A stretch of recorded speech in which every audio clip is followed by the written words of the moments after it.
So I recently played in a 50k open level tennis tournament, and this is how it went. This is the KPSF, a yearly tennis tournament taking place in the Bay Area with one of the largest prize pools I've seen for a non-professional tennis tournament. This event attracts some of the best players around the area, as the draws are filled with many high-level tennis players at the college and even professional level. And then there's people like me who somehow snuck into the draw. For those of you guys new to the channel, I'm Kevin. I am an amateur tennis player in my 20s who spends way too much time playing tennis for how good he actually is. But I am currently on my journey to get to UTR 10, and once I get there, I actually don't know. We'll see if I even get there. My first round opponent is a recent D1 commit to UC Davis and a 10.8 UTR at the time we played this match, which is the second highest UTR I've ever played against, so this is definitely a good chance for me to test my skills against a high level player. Based on our UTR difference, this match is supposed to be a blowout, but I felt like I could play at a higher level than my current UTR 8.2 would suggest, and I believe I could make a match against a 10.8 player a competitive one. But believing in myself is one thing, I actually need the results to back it up. So can I actually compete against the UTR 10.8 Division 1 tennis player? Let's find out in this video.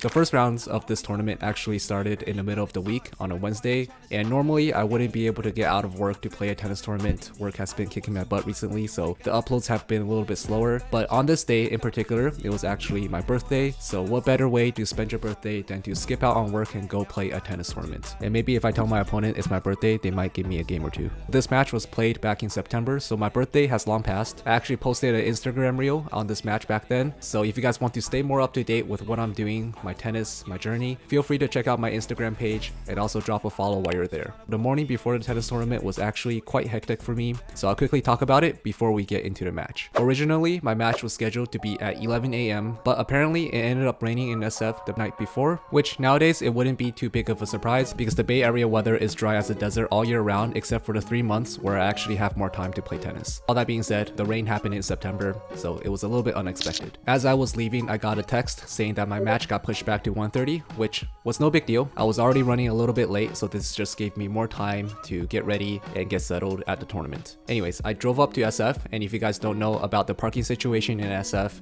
it's not exactly ideal. I don't really keep anything worth breaking into in my car, but I always like to play safe, so I always choose to park in a parking garage or some gated parking area. There was actually plenty of parking as I got to the tennis center. I didn't know this, so I ended up parking about half a mile away at a parking lot near a stadium nearby. I had to walk almost a mile to get to the tennis center. It was a pretty nice walk, but as soon as I started walking, it started drizzling again, which meant that the matches were going to be postponed even further. And my new match time was 3:30. I ended up just waiting, spending my entire birthday at the venue, sitting around, not really doing anything. The courts were wet, so I couldn't warm up, and I was just waiting to be called in order to play my match. I had dinner plans later that night too, so I told myself if I had to wait any bit past 5 p.m, I would just default the match. So clearly that didn't happen, but as we got closer to my 3:30 call time, they started resuming the matches again, and I got a good chance to watch some pretty high level tennis. I was about to record some B-roll footage, but I realized that I didn't have my tripod with me. I actually left it all the way back in my car. Not knowing when I was going to be called, I sprinted all the way back to my car, grabbed my tripod, and sprinted all the way back. And just like that, I ran my first mile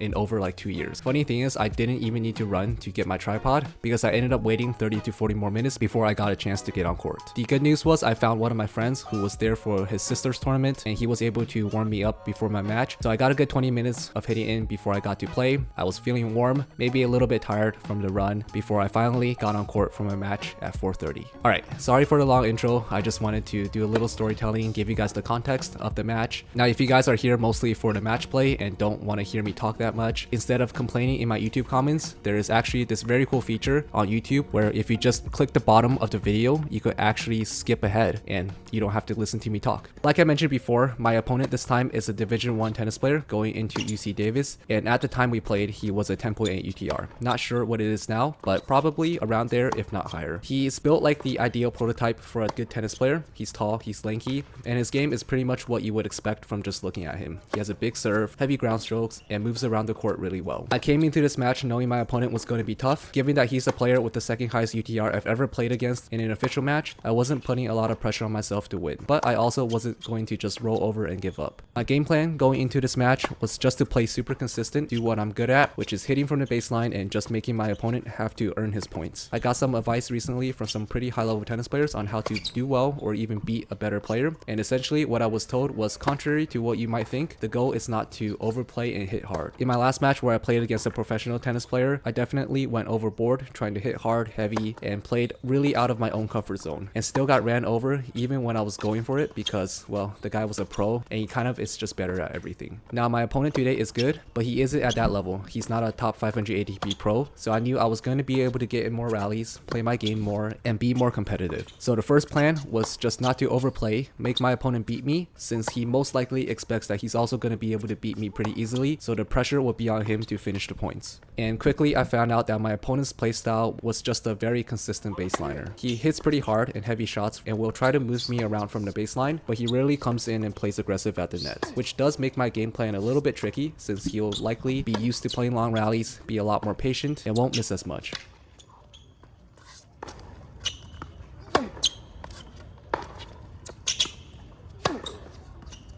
But anyways, this was my game plan going into the match, and I was just going to stick to it. The second part of my game plan was also just to find my opponent's weaker shot and just target that consistently. And in the rallies and from our warm-up, he seemed to use his forehand a lot more as a weapon, so a lot of my shots were just going to his backhand. And likewise, he was also doing a lot of targeting towards my backhand side, so in this match, you'll just see a lot of backhand to backhand rallies. And because both of us are more baseline players, you guys are going to see a lot of long rallies in this match. Hope you guys enjoyed this match. I'll jump in here and there for some commentary.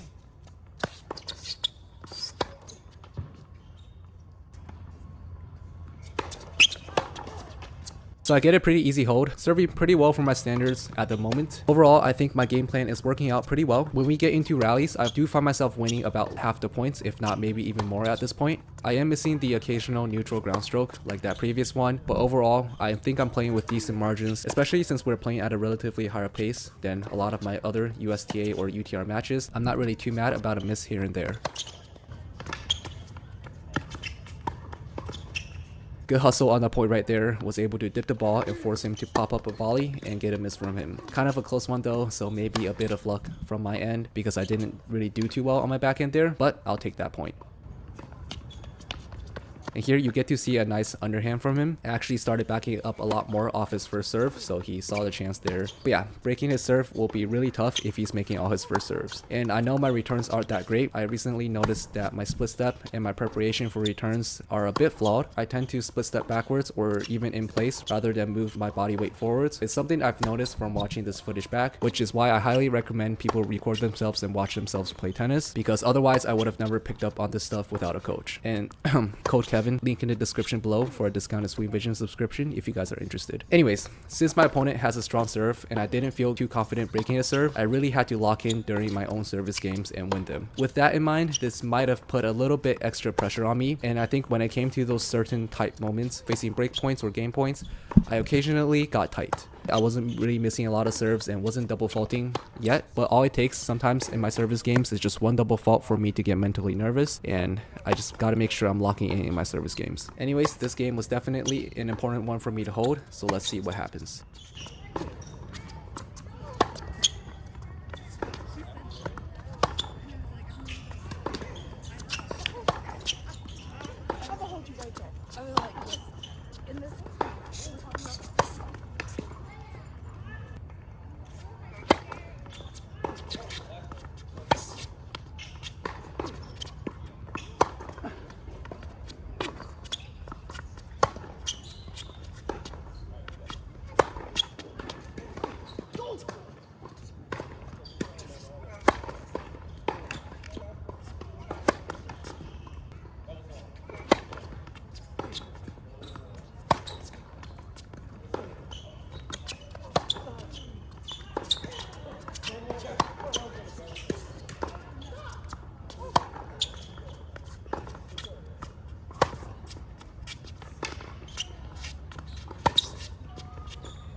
Yeah, I got a little bit tight in that last point there, got jumbled up with my feet, and just like that, I get broken, and now it's 2-3. Had a couple of really unfortunate double faults during those game points, giving my opponent another chance to break my serve. And with that break, Vid starts to lock in and loosen up a little bit. A bit of an unfortunate overhead there, but hey, everyone misses those. Tries to do it underhand again. This time I'm ready. I get it to deuce, and here we play one of the longest points of the match.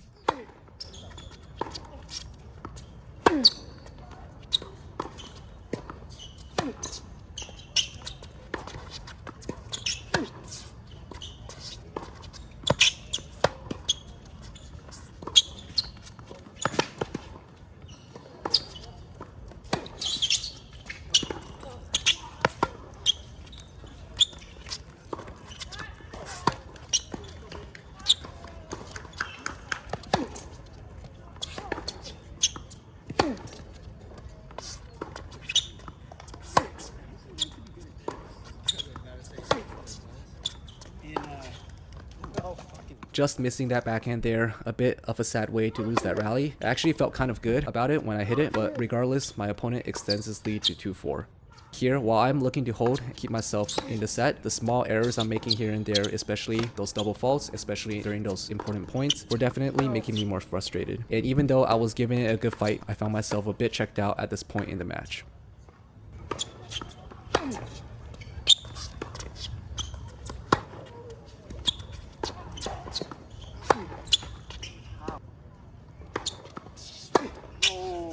No.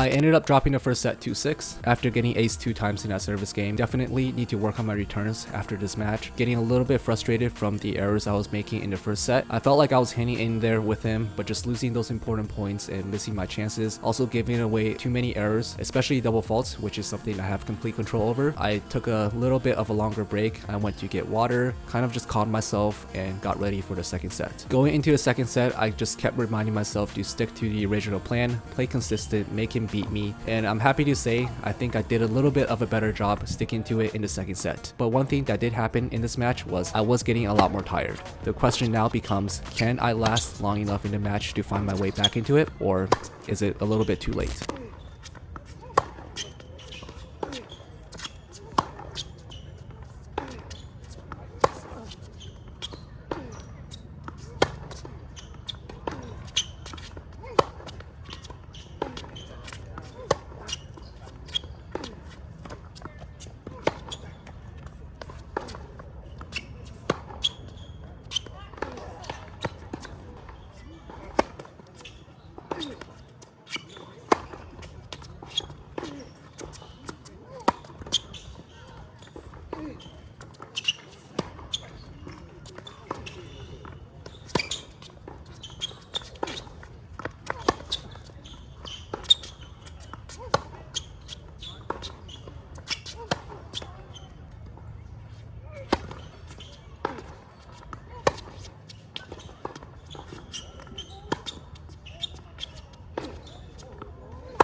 I get a much needed hold. Although it is 1-0, it breaks the momentum of me losing the last 4 games in a row, which I think is a pretty big deal. Like always, it's not going to be easy breaking Vid's serve, especially if he just starts playing like that. He's definitely doing a really good job with his +1s, using his big serve to his advantage.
We've been having these super long rallies and I'm having to run around quite a bit. Also, I think the pace we are playing at is just a higher intensity that I'm used to in my other matches. In a match scenario with the nerves and being tight and everything, I definitely felt myself tiring out a lot more. And in this game, I just started to miss a couple more easy forehands and just finding myself getting more lazy with my footwork. One of the reasons for this is just my calves are getting tight and I feel a cramp coming on. Yes, I know if you guys have watched my previous videos, you will probably hear me talk about cramping a lot. I do cramp pretty easily.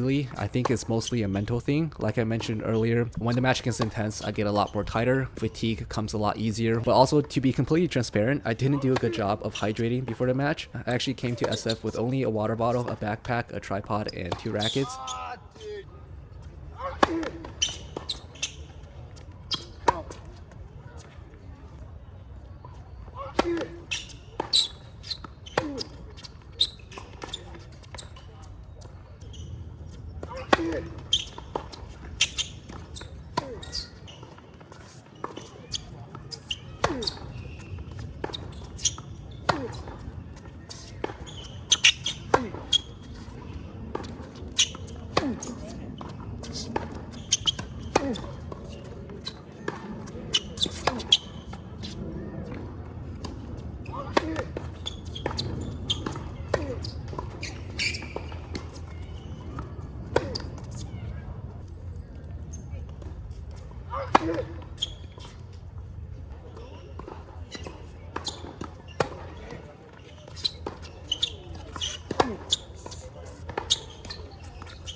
I get broken a second time and now it is 2-5 and Vid is serving for the match. Honestly, it seems like it's wraps right now. I haven't had a lot of luck breaking his serve, but I think knowing how difficult it is to actually break my opponent's serve made me feel a lot less pressure, and I didn't really feel the pressure to stay alive in this match. This made me relax a lot more. I actually think my opponent started to get tight on the other hand, so it's not over. Even though I am down 2-5, comebacks happen, and all it takes is just 1 point, 1 game to make a comeback in a match. Let's see what happens.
Finally, I get a break off my opponent's serve. He makes a couple of errors on his end and think he's getting tight trying to close out the match, which I mean is very normal, but I'm hoping to take advantage of that fact and see if I can make a comeback in this set. And if it gets to a third set tiebreak, those are very high variance, so I might even have a shot there.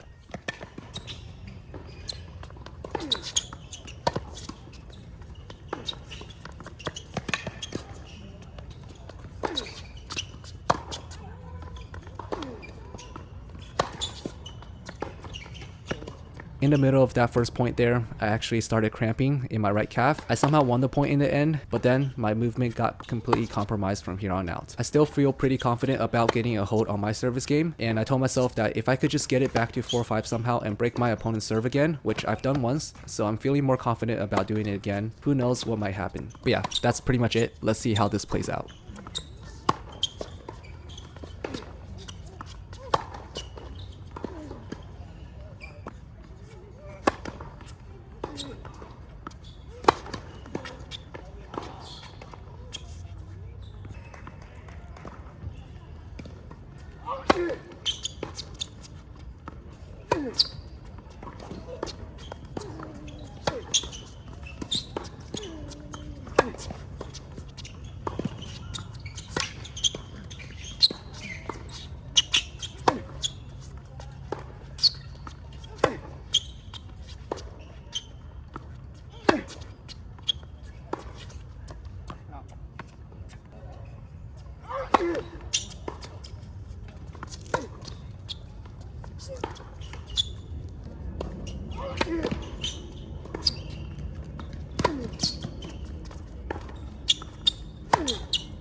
Unfortunately, even though I did get those 2 games back, I wasn't able to put up much of a fight in that last game, and I ended up losing this match 2-6, 4-6. But yeah, after that 3-5 game, after cramping in my calf, I did have a lot of struggle moving around on the court, and I just couldn't really put up a fight like I wanted to in the last couple of games. And Vid was serving really well, he was playing really well in the last game, so I really just had no shot there. So even though I did lose this match, I don't think it's a bad performance, given that it's against the current Division 1 tennis player. He's a 10.8 UTR. On paper, he's technically supposed to double bagel me, so I don't think this is a bad performance on my end. But yeah, in the end, my opponent is very solid. I do have a lot to work on going into my future matches if I want to eventually beat a player at this level. My UTR before this match was an 8.2, and based on the difference in our UTRs and how many games I got, I expected my UTR to jump up quite a bit after this match since I performed well above my rating. But that was not the case. So because our UTR difference was actually too big, UTR ended up not counting this match towards either of our UTRs, which is a very interesting rule that I recently just learned about UTR's algorithm, and I don't necessarily agree with. We'll be talking more about this in a separate video. I want to just quickly touch base on this right now and just give my opinions on it, and maybe people in the comments could check me on it or explain to me why it is the way it is. According to UTR, if players are rated with a difference of 2 or higher, the match won't affect either player's UTR. And from my understanding, the reason this is because UTR expects the lower rated player to just lose this match outright, so it shouldn't affect their UTRs if they lose the match really bad. The higher players should also not get a UTR increase if they just beat a bunch of players who are rated way lower than them. That part makes sense, but it also works the other way around. So let's just say somehow a UTR 10 player somehow beats a UTR 12 player or has a close match against the UTR 12 player. Even though the UTR 10 player might have played the best match of his life and got a really good result, this won't affect the UTR 10 player's rating at all because the gap between their UTRs is just way too big. I don't know, it's a bit of a weird rule. I don't necessarily agree with it. Anyways, all that being said, overall I think UTR is great. Please still continue to follow me on Instagram. This match didn't count towards my UTR in the end. I wasn't really too disappointed because the end goal for me is always just to get better, not really put too much weight on the rating because I think that is just losing sight of what's important. And of course, I'll be playing many matches later on where I'll get another chance to either increase my UTR or just just tank it and somehow get back to 7. Both could happen, we'll just have to see. That's just the fun part of this journey. Alright, so quickly just going to touch base on what I thought about this match. Overall, I do think I did a good job with my original game plan, which is just to play consistent, play my game, and put the pressure on my opponent to make errors. I ended up winning a lot of the points from the baseline, and of course when it came to his service game, I had a lot of trouble returning his serve. So the first thing I definitely need to work on in the future is just to work on my returns. I don't typically get a chance to play against players who serve this big, but I do know that my return technique has its flaws in itself, and one example of that is just the split step that I mentioned earlier, where I move backwards instead of into the court. And one more thing I've noticed that I need to work on is just taking too big of a swing on my returns. My opponent today, Vid, actually had a very similar playstyle to me. It's just that of course he's a Division 1 tennis player, he plays a lot more tennis, he's going to be more consistent, he's going to have higher quality shots, he's also taller, so he has that advantage. So I'm pretty much playing someone who has a very similar playstyle with me, except just has a lot more weapons and is just more solid. Because of this, I do need to start developing my own weapons, and my most comfortable shot right now is my forehand. In this match, I think my forehand was okay, but I wasn't really doing too much with it. I was just using it to push back the ball. That is definitely something that I need to work on, and you can see I actually made a lot of errors with my forehand just because I got too tight, wasn't really confident with it, and wasn't swinging through. For now, I'm gonna just be working on building that confidence, working on swinging through all of my forehands, not relying on myself, just grinding out points with it and try to hit more winners with it, and we'll see how that goes. And don't worry, this match was not the only thing that I did on my birthday. I actually had a very nice dinner later on in the day. I was able to make it back in time. Would have liked to have a little bit more time to prepare for it, but my match ended up getting delayed 5 to 6 hours, so it is what it is. But yeah, dinner was amazing, and so was the company. Not going to butcher the name, but if you guys are ever in the Bay Area and want to check out this restaurant, I would definitely recommend doing so. The food was really great, the service was great, and everything was great. May have been a little bit biased since it was my birthday. Anyways, hope you guys enjoyed this video, the episode 3 of my Road to UTR 10. If you guys did, be sure to leave a like, as well as any feedback you have on my tennis or this video itself, and be sure to hit that sub button if you guys are new or haven't subscribed yet and want to join me on my tennis journey. My next video will be my last match in my UTR Flex League, and this is going to be the toughest opponent yet I played in Flex, and I get another chance to test my skill against the 5-0 plus player. But yeah, that's pretty much it. Appreciate you guys for tuning in. Hope you guys enjoyed this video, and I'll see you guys next time.